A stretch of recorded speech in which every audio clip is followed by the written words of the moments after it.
Hey, everybody.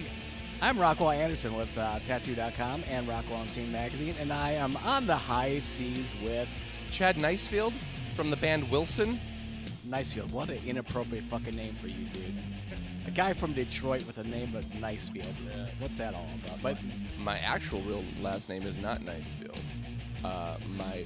It is. I was born in Nicefield, but my family's real last name is Beauchamp. And during the Prohibition, I lived in Detroit, so there's a river that connects Canada, that divides Canada to Detroit. And during the Prohibition, my great-grandfather swam across with barrels of whiskey tied to him, and his last name is Beauchamp, and that's the literal French last name, French translation for Nicefield. So when he was running away from the cops, the police or whatever, he came to the States and changed his name to Nicefield. what a story. Outlaw since day one, I guess, right? So it's fitting. So it's fitting. Well, sir, first off, are you a newbie or are you a survivor? Is this your first one? No, this is our third Shiprocked, fourth cruise. We played a motorboat too, so I almost died. So I guess I'm more than a survivor because I actually did get IVs on one of those cruises and I had to go to the infirmary. Was this alcohol poisoning? Yes. I drank like a child. Yeah, you had a full bottle, didn't you? What was it? It was Fireball. Oh! That was Never. Yeah, Mistress Mel behind the camera is raising her hand because she turned like a vampire from drinking too much Fireball. Yeah, I went complete white. They had to carry me out of the room in the stretcher, put me in the infirmary on IVs and stuff. Thought I was gonna meet Lemmy, and then. Hi, Lemmy. Wish you were here, but this wasn't your cruise anyway. But whatever.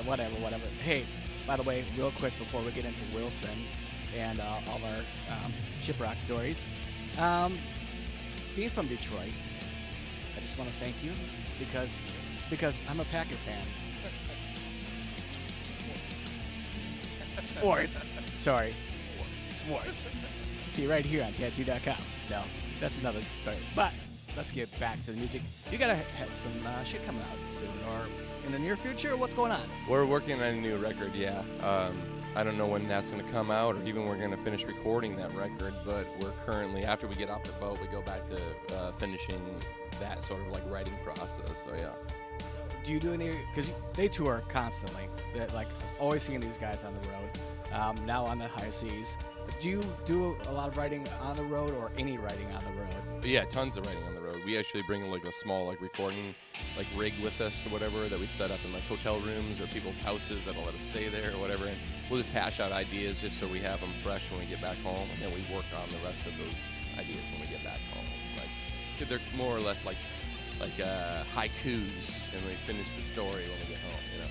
When they're not staying in 5-star luxury hotels in New York City or in LA or in Vegas, they're crashing at other people's places. So, Wilson fans, when they come to your town, we will sleep on your floor. We will sleep on your floor.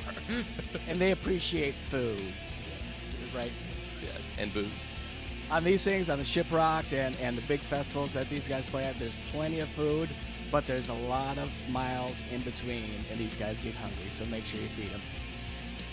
That's important. Because most chicks are like, oh, the band will be happy if I give them head. Most bands are happy if you give them a slice of pizza and a place to sleep. I'd rather have pizza and a slice of pizza and a place to sleep. There you go. You can always sleep in the van, right? Right. So, where are you recording? Where are you going to be recording? That's still undetermined, yeah. Have you recorded in Detroit in the past, or because that's what's known as Music City? Yeah, if we could do our record at home, that'd be awesome. But unfortunately, sometimes those decisions aren't really 100% the band's to make, So we'll see how that pans out. But it would be our first choice for sure. So any of you really rich ladies out there who have a place for them to crash, maybe you have a studio also, and maybe they can borrow it for a while. Okay, so fans, yes, honey. Oh, ink. We're doing this for Tattoo.com. Sorry, this is the first interview of the day. I'm a little bit slow. Me too. I heard you're a little bit hungover. I'm absolutely hungover right now. Imagine that. Imagine that. But let's talk about ink. So what do you got? First, let's start here. This is I got this done in Austin, Texas. This is from my grandfather who passed away. He told me, always be aware of who you let in your life. So when you shake my hand, the first thing you do is I kind of like resort back to those words or whatever, who you want to let the closest to you. And then here are my family's birth years, including mine, which were done in different places that they chose across over the United States or whatever. They chose where they wanted it done, and when I got to that area, I had it tattooed in their year. And then this is done by a Native American in Saskatchewan, Canada, by the old Hammer and Needle when I was 16 years old, and I got it touched up when I was 18, and I'm 33, and I haven't touched it since then. And then I have this arm. It's done by my friend John Leathers in Flint, Michigan, and it's Michigan through the seasons. Feel free to take it off. Okay. I mean, for art. Yeah. So this is the Mackinac Bridge, which is up north Michigan, and it goes from summer to spring to winter to fall to winter or whatever through Michigan. This is our state bird. My grandfather used to fish for pike, and this is my grandmother's favorite bird, which is a cardinal. And then this is our where's it at? Our state flower. And this is our state mascot, the Wolverine. But basically, yeah, I had it done in Flint to kind of represent Michigan, where I grew up, and the seasons as they change. And then I have a Wilson tattoo here, which is the skull hand, middle fingers on my ankle, and then I have a Wilson fist that we all have. We all have both of these tattoos here on my knee. And I think, and I have a toilet tattooed here on the side of my leg, which is my favorite toilet, which is a Kohler bowl from 1983. And it has the Pee Wee Herman tongue from Cherry on the toilet bowl as well. And I got this actually done for Revolver magazine, because I did toilet reviews for them for a year. That is quite a story. Quite a story.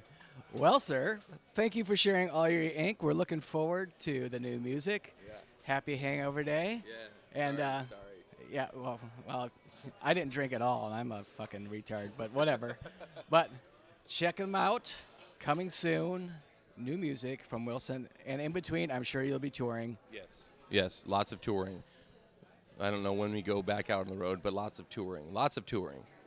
They're always touring. Lots of pooping and eating pizza and sleeping on people's floors. We look forward to it. And if you come through Texas later in the year, Mishra, Mel, and I, we are headquartering back. We're going to be headquartered now in the Dallas area starting in June this year. That's cool. Awesome. Far out. Into it. I'm going to sleep on your floor then. That's fine. You may. This is Chad Nicefield from Wilson, and you're watching Tattoo.com.